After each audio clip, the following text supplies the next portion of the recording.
about you guys, but 2024 was definitely a very disappointing reading year for me. I feel like a lot of the bad books really outweighed the good. My average rating for this year was 2.5 out of 5 stars, and that is just mind-blowing to me. I felt so disappointed with how these books came out, and it doesn't bring me any joy to give any of these books a 2 or 1 star. But there are just some books that just really miss the mark, and we're going to be talking about those books today. Hi, I'm Madi Kay, and today we are talking about my top 24 worst books of 2024.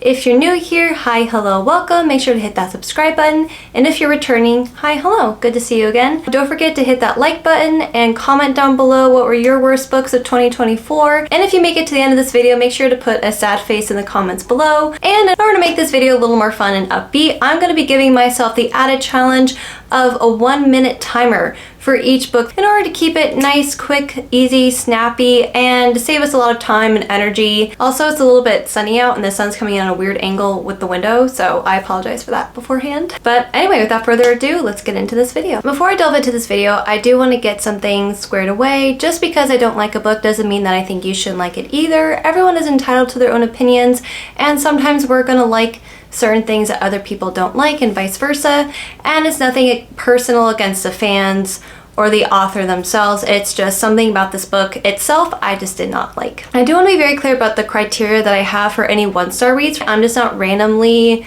assigning any 1-star ratings to any book for no reason. There is a very set list of things that really bug me that just make a book irredeemable in my eyes, and it's these 5 things. So number 1, if a book has graphic scenes of violence against women or men. Number 2 is poor writing. So overuse of curse words, poor world building, repetitiveness, just overall terrible prose, and it makes the book read like a Wattpad book. And number 3, if the main character is hypocritical, overall displays unintelligent or really dumb behavior, and or is childish. Number 4, abusive behaviors that are written off as romantic, and that could be anything from stalking, kidnapping, possessiveness, temper tantrums, physical violence, insane jealousy, vandalism, and or cheating. Not necessarily in that order. And then the last one is if half the book is just basically smut. And it's nothing personal against the smut readers or smut itself, but it's just if the book feels like it just abandoned its plot to just have spicy scenes between 2 characters. And for the most part, from the smut scenes that I've read, none of them are really well written, and they're super awkward, cringy, overly detailed in the worst ways possible, and I usually just skip through them. Okay, so now you guys understand why I rate these books the way I rate them. Let's go ahead and get into these books together. And to start off that list, we have a bit of a disappointment, but a hefty one, and that is a Walking Dead Compendium 1. So that means I got the first 8 volumes of the Walking Dead series here, and look at that big boy. That thing is insane. And I'm not gonna be holding this for the entire 1 minute. I'm just gonna put it down because this thing's heavy. My arm's already tired just holding it up for 5 seconds. All right, and let's go ahead and start that timer. So for those of you who are not aware of what The Walking Dead is about, it's about Rick Grimes and his family and their gang of friends as they try to survive the zombie apocalypse. And this book goes into the beginning of the zombie apocalypse, which I really liked, but a lot of the characters that I really enjoyed in The Walking Dead were either non-existent or they were just the worst version of themselves. This book was rife with suicide, extreme, a lot more nudity than I usually signed up for, a lot of graphic violence. The governor was the worst part. Once he was in it, the book just went downhill from there. There was again a lot of torture, violence against women that I did not appreciate, and it was just put in such a bad taste in my mouth, and I was in a bad mood for a week after reading this book, and I almost didn't get the second compendium, but I'm glad I did because I actually enjoyed that one a lot more. But yeah, just suffice to say that ironically, I feel like the show did a great job of, okay, thank God, thank goodness. If you saw my best books of 2024 video, I really struggled with the timer because I wanted to talk about those books way more, but it's the opposite with these books because I can't wait to stop talking about them. All right, next up on our list, we have In 5 Years by Rebecca Searle, and I'm gonna start the timer now. And In 5 Years had a really interesting premise that really hooked me in the very beginning, and it's about this main character who has everything figured out in her life. She has a good job, she has an amazing boyfriend slash fiance, a great best friend, and everything's really going well for her, but she wakes up 5 years in the future to find out that she has a very different fiance. Her best friend is nowhere to be found, and she doesn't have her same high-end lawyer job that she did before. So this book, I really liked it in the very beginning because I was like, oh, this is going to be such a good book. It's such a nice, easy, short read. But then I got into it and there were just a lot of problematic things that the main character did that I just didn't like, because a bit of a spoiler alert here, so if you don't want to hear this, go ahead and skip ahead. But the main character finds out that her husband or fiance in the future is actually her current best friend's boyfriend, like brand new boyfriend that she just introduced to her, and her best friend also has cancer, so you can kind of see where this book is going. Okay, yeah. And I will say also, unlike my best books of 2024, I will be spoiling some things which I will warn you about, and then if you don't want to know about the spoilers, skip ahead. I'm just trying to warn you guys about these, all the trigger content warnings. If you want to read these books, just remember you have been warned. So next up, I don't have the physical copy of this book, but it's Thank You for Listening by Julie Whelan. Pause as I start the timer. Okay. So Thank You for Listening is about this audiobook narrator named Sawani. Now Sawani is a woman who used to be an actress, but after an accident that scarred her face, she decides to be an audible narrator instead. So she is actually going to be narrating this romance book because her grandma has a lot of bills that she needs to pay, and she ends up falling for her co-narrator, who's a really well-known audiobook narrator. Now initially I liked this book because it seemed really original. You don't hear a lot of rom-com books that are based off of audiobook narrators, so I thought that was pretty interesting. But as I read this book, the main character, it was really hard to not only relate to her but also to root for her, because she was a woman who, and I don't want to dismiss this, has been through a lot of trauma, and she just is a woman who is in desperate need for therapy, and instead of going there and being helpful, she just creates all these problems and conflicts where they don't need to be, and it was just, if you catch my drift. Yeah. Sorry that I get cut off in the middle of some of these thoughts, but that's what happens when you have a 1 minute timer, you know? Okay, next up we have Funny Feelings by Tara DeWitt, and the timer. This book is about a up-and-coming stand-up comic named Farley, and she has a manager who is this veteran comedian, really well-known, really famous guy, and he is managing her career for some reason, and they end up kind of finding this love relationship between each other, which is kind of a strange thing considering the power imbalance. He is much older than her, much more famous than her, richer than her, I think. And then, of course, he is her manager. So I thought that was kind of a weird dynamic and I didn't really like. And Farley as a character is very childish. A lot of her sketches that they include in the book are not funny at all. And I'm a fan of stand-up comedy. I love Ali Wong. I love Eliza Schlesinger. So I was expecting a lot out of this book and it just did not deliver. All of her jokes have something to do with like bowel movements or flatulence or just anything that just kind of feels like kindergarten humor. All right, moving on. Okay, up next we have a book by Casey McQuiston called One Last Stop.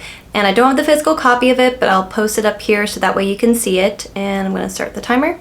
So this book is about our main character, August. And August is a student who is in New York, and she takes a subway every single day. And one day she takes this different subway station or subway line. It's called the L train, I believe. And she meets this girl named Jane. And she soon finds out that Jane is actually from the 70s and she's been stuck in this weird time loop ever since.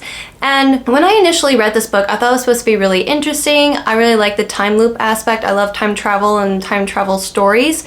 But then as I started reading it, there's a lot of weird, like problematic things that went on in this story, like all of August's best friends who rediscovered their sexuality later in life, which again, it's not a bad thing, but they all cheated on their previous partners and are now dating other people, and somehow that was seen as fine or funny that they were basically treating these other people like garbage. And I don't really like that kind of cheating trope in stories when the main characters, yeah. If you guys are interested in seeing a deep dive video into any of these books I'm talking about today, please make sure to let me know in the comments. So let me know what you guys would like to see. And let's get going into the next book. Okay, so this one is kind of an interesting one because it's technically 3 novellas pushed into one, and that's Loathe You to Love Me by Ali Hazelwood. And since there's technically 3 stories in this book, I'm actually going to set a timer for 3 minutes instead of 1. All right, let's get started. So Loathe to Love Me has 3 different stories, and it's an anthological trilogy, I guess you could say, and it's about these 3 best friends, Mara, Hannah, and Shay. I believe those are their 3 names, maybe. It doesn't say on the back of the book. Great. Oh no, Mara, Sadie, and Hannah. There we go.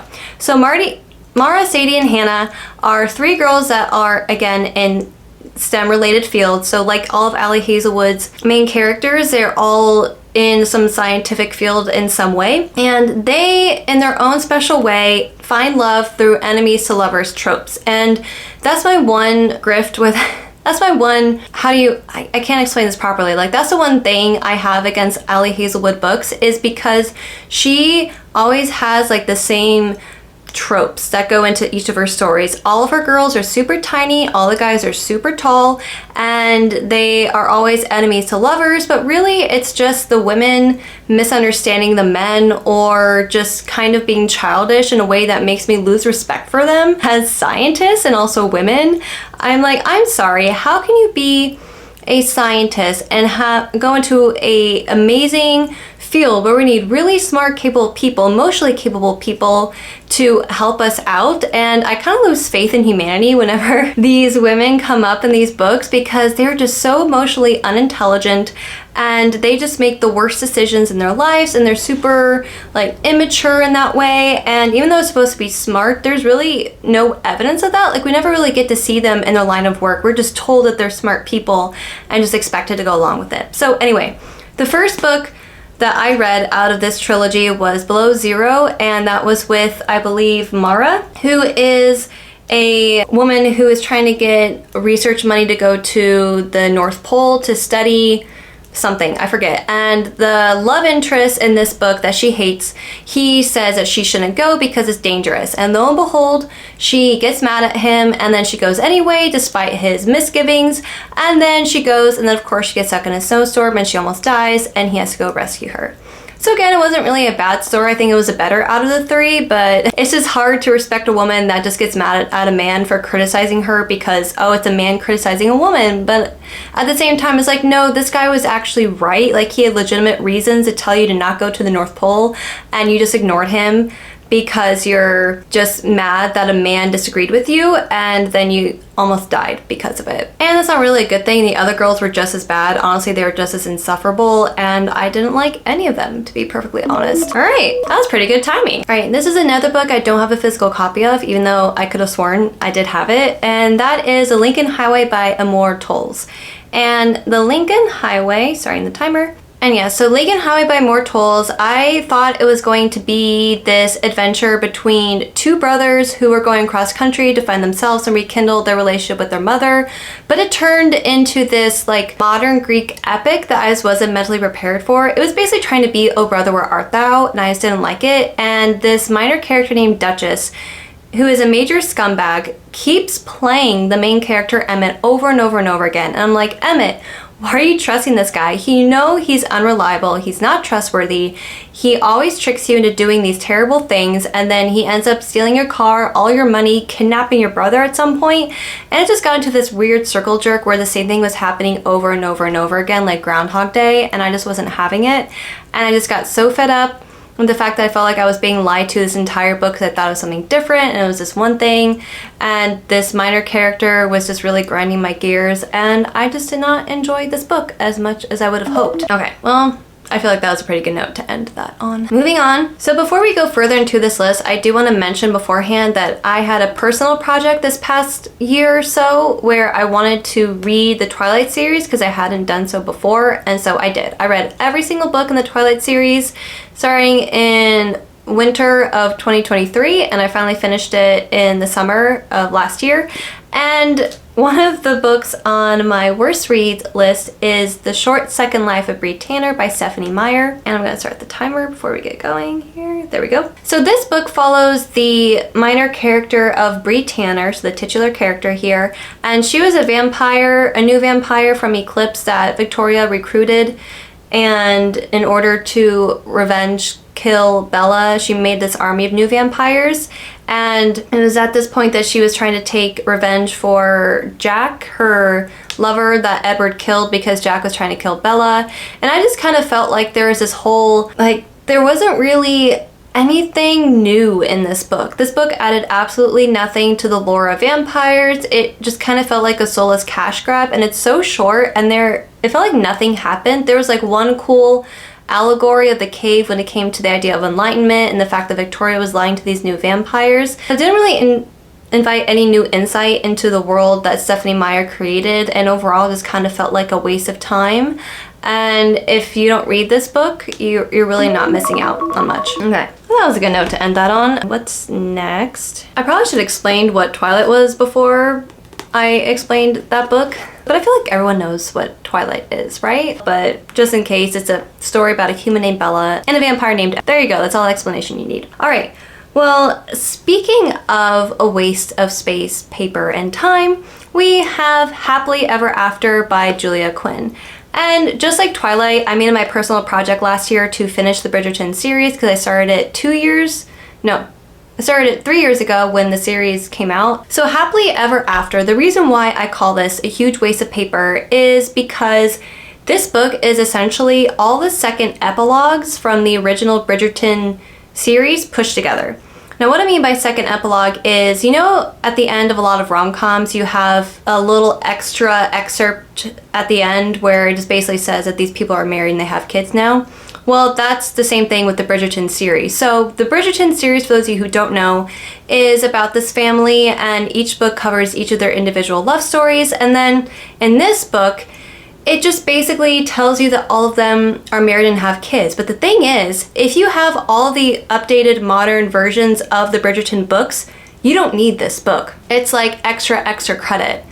And it doesn't add anything. It's super predictable. It's literally the same thing over and over and over again, like 10, 15 times. The only interesting part of this book was, well, I guess you're gonna have to find out in my Bridgerton video then, huh? I did not plan that, you guys. Oh my gosh, that was such a cliffhanger. That's so funny. All right, moving on. Up next on our worst books list, we have The Bodyguard by Catherine Center. And we are going to be starting the timer.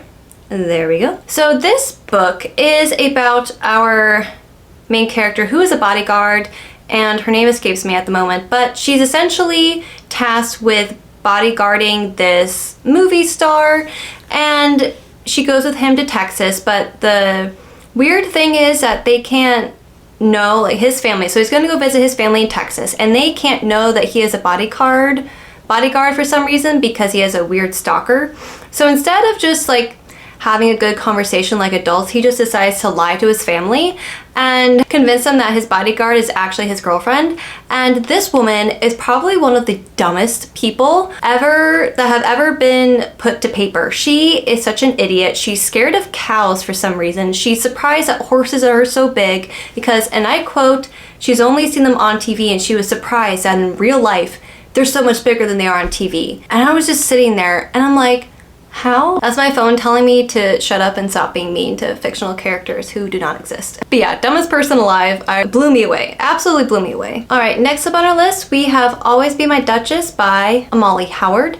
And let me start the timer there because I don't want to cheat this. I initially got this book because I heard it was based off of Bridgerton, and since I didn't like the Bridgerton books, I'm like, oh, this is great. I am going to read a book that hopefully does the trope of Bridgerton justice, and this was not better. This was potentially just as bad. So this is basically a pretty woman set in Regency era style story following this ballerina wannabe named Genevieve and the Duke who doesn't want to marry, and they decide to have this like fake dating relationship where they pretend to be dating, and in order to get the mamas and the potential women that he could marry off his back. And it just combined my least favorite tropes, which is just fake dating. I never like it. I don't think there's anything that authors can really do that's original. It's very predictable. We all know what's going to happen in the end, and there's a lot of modern speak. Okay, I get it. I'm done talking. I'm done. All right, next up we have Bride by Ali Hazelwood, another Ali Hazelwood entry into my worst reads of 2024. I know, I'm not the biggest Ali Hazelwood fan. I'm realizing that now. Oh, sorry, the timer, sorry. So this is Ali Hazelwood's first breakout into the fantasy genre, and I have to say that she really dropped the ball on this one because it's basically romantasy. I want to say it's romantic. And this book does a terrible job at world building. You can just tell that Ali Hazelwood, this is just not her cup of tea, which I totally understand, but I feel like she definitely needed to spend more time just on the world, because this one involves vampires and werewolves and this weird marriage of convenience and this weird system where they always like send their youngest, like one of their young ones to the other kingdom, so that way they're like holding each other's kids hostage in order to keep the peace, which sounds like a terrible treaty to have. And on top of it all, like the nodding scene, if you know, you know, with the Omegaverse, that scene put me over the edge. I hated it so much and it really did scar me. Oh, gosh, yeah, thank you. I don't want to talk about this anymore. Thank you. All right, guys, so sorry about that. The sun has not been my friend today. Next up, we have another disappointing read, and that is Take a Hint, Dani Brown by Talia Hibbert. And this book is part of a duology between two sisters. So the first one is about Chloe Brown and this one is about Dani Brown. And Dani Brown is this professor at this university, and during a emergency fire drill, she gets stuck in the elevator. The security guard rescues her, and as he carries her outside, there are people taking videos of it for some reason, and then that video of them goes viral. So they have to fake date in order to keep that virality going, because it's good for her for some reason. It's also good for his company that he has. And as you may notice a trend here, I do not like fake dating at all, but this book was literally just 50% smut. It just got to a point where I felt like I was just reading porn. Nothing against it, that just wasn't what I signed up for, and these people were just so horny all the time. Is a little unsettling. If they weren't having sex, they were thinking about sex the entire time. There just was no story. Okay, I'm done talking about that. Okay. Next up, we have one of the most popular hockey romance books on Book Talk, and that is Icebreaker by Hannah Grace. Now, this book, timer, almost forgot. So this book is about Anastasia, a competitive ice skater who ice skates with her partner named Alex, a guy who is very emotionally abusive and manipulative towards her. He basically set her diet out for her so she doesn't get any real food. She's pretty malnourished, and honestly, it's just this guy's a walking red flag, and she just dismisses all of his terrible behavior. But the book is really about her and her relationship with Nate, the captain of the hockey team, and they are forced to hang out together and practice in the same rink because something happened to the other rink. Someone pulled a prank, got them all in trouble, so now they're forced to hang out together. So forced proximity trope, another thing I do not like when it comes to books. So these people are forced to hang out together, and they start having feelings for each other, and they start to like each other way more.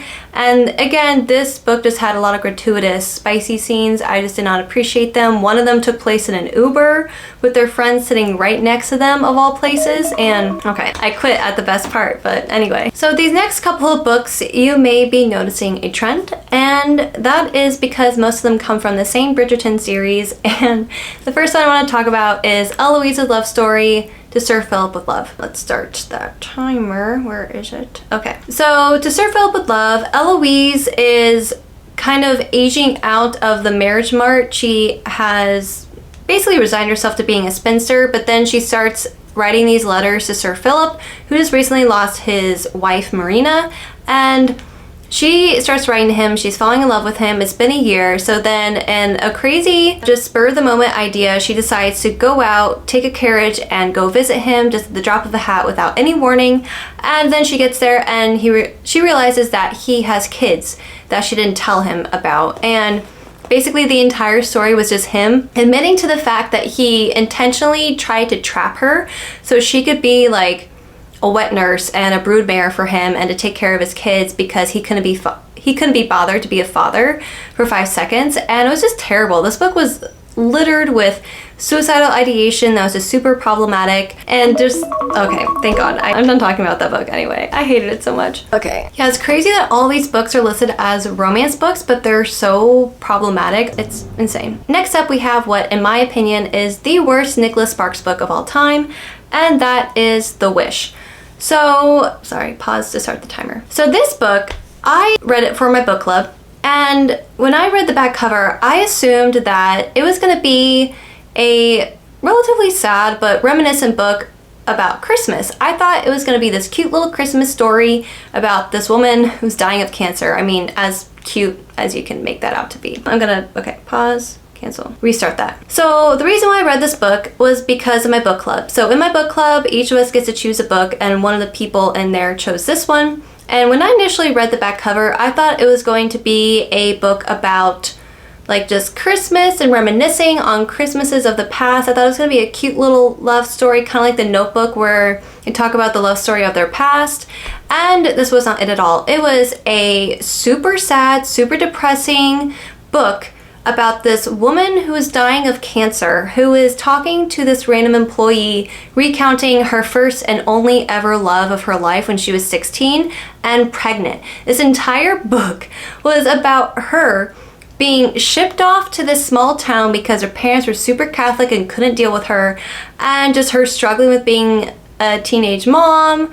Well, not a teenage mom, she did end up giving the baby away, but it was just insane. And just the way that Nicholas Sparks wrote about it is, gosh, okay. Next up on our list, we have The Midnight Sun by Stephenie Meyer. And for those of you who don't know, this is basically Twilight through Edward's eyes. And I have to say, this is probably one of the worst soulless cash grabs I could have ever read in my entire life. So this is basically Twilight through Edward's eyes, and I have to say it was probably one of the worst books I've ever read, not only in the Twilight series, but just in general. This was just 700 pages of Edward moaning about how much of a martyr he is, how much he wants to be with Bella but can't be with Bella, and then on the other side, he just can't stay away from her, and he's a real victim, and he just can't handle how he feels, but he just whines about it all the time. And it's got to a point where I was like, why is this 700 pages? Someone explain that to me. I did not need to read 700 pages of Edward moaning and groaning about how hard his life is. I was just over it. I hate Edward. I hated Edward a lot in Twilight, and I think I hate him way more now. He is just so insufferable, and I don't think he deserved to have his own book, especially since it didn't add anything to the narrative. It was just Twilight. Okay. Anyway, moving on. So next up, we have what I truly consider to be the worst Twilight book in the series, and that is Eclipse by Stephenie Meyer. And hold on, let me start the timer. There we go. And this book follows Edward, Jacob, and Bella as they struggle to find a way to stop the war against Victoria, who's trying to come and kill Bella, because of course everyone is. And Jacob was the reason why I almost DNF'd this book and did not finish reading the Twilight series. It was so bad. He was the absolute worst. Jacob is just a walking red flag in this book. So first he forces himself on Bella multiple times, even though she's clearly not into it, and tries to excuse his behavior as like, oh, she really wants it secretly. Then he excuses pedophilia, which that's the imprinting thing that werewolves do to children. Sometimes when they find their soulmate and he's just trying to be like, oh, it's fine, like we're not grooming them or anything, and then goes on to describe what these werewolves do, and it's like, that's literally the definition of grooming, Jacob. What are you saying? What are you doing? And then also, oh, I don't know who's worse in this series, Jacob or Edward. I think they're both tied at this point. All right, next up, we have another Bridgerton entry, and that is It's in His Kiss by Julia Quinn. And this book follows Hyacinth, the youngest Bridgerton sibling in the bunch. And this is the second to last book in the series, and it follows her love story with Lady Danbury's grandson, Gareth, who is actually a bastard, and he is going on this hunt to try to find out what his mom's diary says, and his mom's diary is in Italian, and Hyacinth for some reason knows Italian, so they're trying to decipher this journal, and they end up finding out that this woman has jewels secretly hidden in his father's house, but his father doesn't like him because he knows he's a bastard, and he just blames him for everything. So his father is extremely verbally abusive, terrible to Gareth, and the entire time that they're falling in love, Gareth never tells her that he's a bastard, which means that he has no financial ties to his father's inheritance. So he's basically shackling Hyacinth to him, knowing that he's financially, he's poor. That's what I was trying to say before. He's poor, and he's not telling her. Anyway, I'm just amazed at how these books are written as romantic, and they're just horrifying. They're just horrifying to me. I don't know if you feel that way, but none of these books scream romance to me. All right, we're getting to the last few on the list here, and can you believe it? But the next entry on here is another Bridgerton book, and that is On the Way to the Wedding. And the timer. So this is the last book in the series, and it follows Gregory's love story. So he's the last one in the Bridgerton siblings to get married, and he basically is told by Anthony, the older brother, that if he doesn't get married or do something soon, he's going to force him to join the church or something, the clergy. And all I could think of was Shakespeare's Hamlet, get thee to a nunnery. But anyway, side tangent. So Gregory finds himself falling in love head over heels for Hermione, a girl who is already promised to another, and her best friend Lucy tells him that she can help him get Hermione to love him, but then over time he realizes that Lucy is the real one for him, but Lucy is actually promised to another person, which she also doesn't tell him. Again, another miscommunication trope.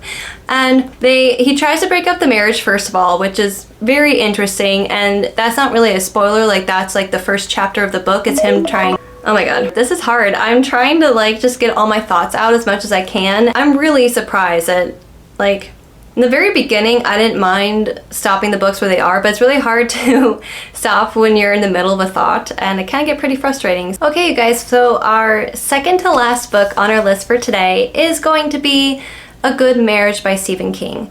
And so this book follows Darcy, a woman who is in a committed, loving, long relationship with her husband, who is on a business trip. And she goes into their shed one day only to find evidence that points to him being a terrible serial killer who has done terrible things to children. And and she's really not looking forward to when he comes home, because she is convinced that this guy is a murderer. And so while this is a really interesting premise and I was really intrigued by it in the very beginning, Stephen King went into too many gory details about what this guy was doing to these women. And to put it frankly, it just put me in a place where I got physically ill reading this book. And I was just appalled at just the details that he went into that, in my opinion, like, I don't need to know. I can use my imagination. I feel like I know what this guy is doing, and I don't need for you to spell it out for me, Stephen King. There. All right, good. All right, moving on to our final book, we have His and Hers by Alice Feeney, which is my worst read of 2024, potentially ever, if I'm being honest. All right, starting the timer. So this book follows a reporter named Anna who is sent to her hometown to cover the murder of her ex-high school best friend. And there she also meets up with her ex-husband, who's also a detective there. And they try to solve this woman's murder as more and more people start dying around the town, and they all have some tie to Anna because they're all her ex-best friends from high school. And as they're trying to find out who the murderer is, she also has like flashbacks into her past in which the victim, Rebecca, her ex-best friend, and she talks about all these horrible things that Rebecca did to her friends, and like trigger warnings, there's like forced prostitution involved, drugs, assault on her friends, like and she like forces the main character to do all these things that she's obviously not comfortable with, but there's no consent when it comes to this, and I'm just like, this is the... Alright, let's just say that that book turned me off from Alice Feeney books ever, and I will never pick up another one of her books again. Joy. Alright, you guys, that's it. I hope you really enjoyed this video. Those are my worst 24 books of 2024. I am tired. I am exhausted. And I definitely want 2025 to be a better reading year for me. So in order to do that, I definitely need to check trigger warnings of books beforehand. That's a must. Making sure that I'm looking up what the tropes are, so that way I avoid books that have the forced proximity trope, fake dating, enemies to lovers, which is basically most romantic books nowadays. Thank you everyone who made it to the end of this video. Don't forget to leave a sad face emoji in the comments. Let me know that you made it all the way through. Let me know what your worst reads were of 2024. Let's hope that 2025 is a better reading year for all of us. I hope you all have a great rest of your day, and don't forget to keep reading.